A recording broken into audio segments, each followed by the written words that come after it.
Hello mga ka-rockers, magang photoshoot today. Dito lang yan sa Kasap Building. Ayan, tapat po ito ng Santolan Station dito sa may Marcos Highway, Marikina. Kaya naman excited na kaming lahat. Kasi po sila po ang official photographer para sa Clowns Republic Comedy Bar. Sa mga picture namin na ipopost dyan, ang nagmamayari na ito si Mr. Alan K. So napakadali nyo lang puntahan mga ka-rockers. Kung halimbawa, malapit kayo sa may Marikina, ayan sa Antipolo, puntahan lang nyo, dito sila sa may second floor ng building, ng Kasap Building.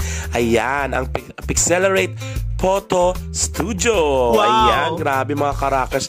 Ang ganda ng mga equipment sila, promise, at ang luwag-luwag sa loob. Talagang magagawa mo ng bonggang-bongga ang iyong mga post. Magandang pictorial na gusto mong gawin. At napakaluwag at napakabait ng mga staff. Sobra at maasikaso sila sa amin. Grabe. A few minutes later. Ayan mga ka-rockers, at nag-pictorial lang ako, diba? Bonggang-bongga.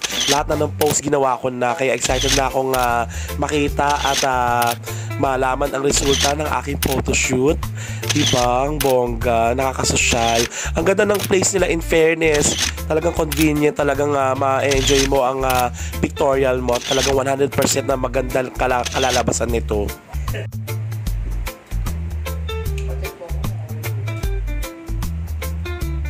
So mga ka-rockers, tapos na kami mag-pictorial and talagang excited na kaming makita kung ano yung finished product ng ginawa namin. Pero this time, ayan, ito po ang nag-owner ng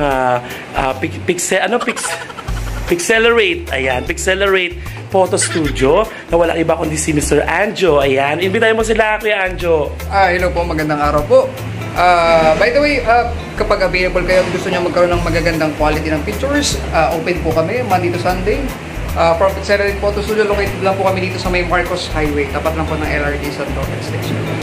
Ayan mga ka-rockers, napakadali lang, grabe, kasi pag halimbawa pupunta kayo ng Marcos Highway dito sa may Marikina, bago lumagpas ng SM Marikina, malapit na sila doon, sa may tapat sila ng Santolan Station. So magbaba nyo doon or kaya tapat nun, yun na yun, makikita nyo meron siyang school na building, ang Kasap. Ayan, Kasap Building, tapos second floor sila. Kaya puntahan nyo na sila kasi maganda yung kakalabasan ng pictorial. Tingnan nyo mga ganyan, mga example nila. Ayan, di ba, winner? So, bisitahin nyo ang Pixelerate Photo Studio. Let's get right!